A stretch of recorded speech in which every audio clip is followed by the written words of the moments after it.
বর্ষাকাল মানেই বাজারে প্রচুর পরিমাণে পাকা তাল পাওয়া যায়। পাকা তাল দিয়ে কিন্তু অনেক কিছুই বানানো যায়, যেমন বিভিন্ন রকমের পিঠা, কেক ইত্যাদি। আজ বানাচ্ছি পাকা তাল দিয়ে দারুণ স্বাদের কেক, তাও আবার কোনো রকম ময়দা ও ডিম ছাড়াই।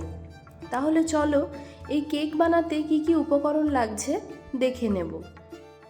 এখানে আমি নিয়েছি 1 কাপ আটা, হাফ কাপ সুজি, 1 কাপ দুধ, নিয়েছি সাদা তেল, কিশমিশ ও বাদাম কুচি, নিয়েছি 1 কাপ চিনি, 1 কাপ তালের রস, আর নিয়েছি 1 প্যাকেট ইনো।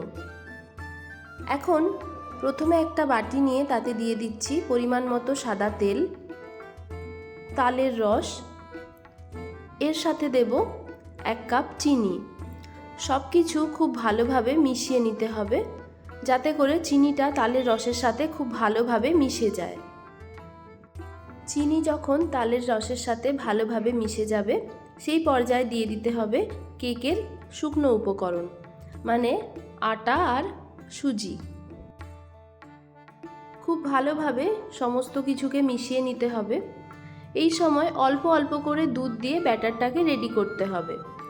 সমস্ত দুধ একেবারে দিয়ে ফেলা যাবে না, অল্প অল্প করে দিয়ে একটা মিডিয়াম ঘনত্বের ব্যাটার বানাতে হবে। দিয়ে দিচ্ছি কুচনো বাদাম আর কিশমিশ। আবারও ব্যাটারটাকে ভালোভাবে মিশিয়ে নিয়ে সবশেষে দিয়ে দেব 1 প্যাকেট ইনো। ইনো পাউডার দেওয়ার পরে আরও কিছুটা দুধ দিয়ে খুব ভালো করে ব্যাটারটাকে মাখিয়ে নিতে হবে।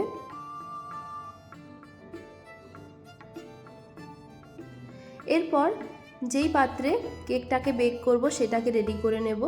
আমি এরকম একটা অ্যালুমিনিয়ামের বাটি নিয়েছি, আপনারা চাইলে কেক মোল্ডও নিতে পারেন, বা কাঁচের কোনো বাটি থাকলে, মানে মোটা কাঁচের, সেটাও কিন্তু নিতে পারেন। নিচে একটা কাগজ দিয়ে সেটার ওপর তেল লাগিয়ে দিলাম, বা বাটার পেপার থাকলে সেটাও ব্যবহার করতে পারেন। যেহেতু আমার কাছে ছিল না, তাই নর্মাল যে কাগজ হয় সেটাকেই নিচে দিয়ে ওপর থেকে তেল ব্রাশ করে দিলাম। ব্যাটারটাকে দিয়ে স্প্যাচুলা দিয়ে খুব ভালোভাবে এইভাবে সমান করে নেব।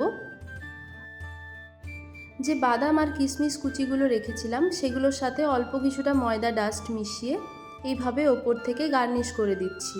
এতে করে কেকটা যখন বেক হবে, বাদাম বা কিশমিশ কুচিগুলো কিন্তু ভেতর দিকে ঢুকে যাবে না। এখন কেকটাকে বেক করার জন্য 180 ডিগ্রি সেলসিয়াসে 40 মিনিট টাইমার দিয়ে সেট করে দিলাম। গ্যাসে কেকটা বেক করতে চাইলে কড়াইতে বালি অথবা সাদা লবণ দিয়ে খাবার রাখা স্ট্যান্ডের ওপর কেকের বাটিটাকে বসিয়ে 50 মিনিটের মতো বেক করতে পারেন, তাহলেও কিন্তু খুব সুন্দরভাবে কেকটা রেডি হবে। তাহলে আজকের এই কেকের রেসিপিটা ভালো লাগলে ভিডিওটাকে ছোট্ট করে একটা লাইক, শেয়ার আর সাবস্ক্রাইব করার অনুরোধ রাখলাম। আজকের মতো টাটা।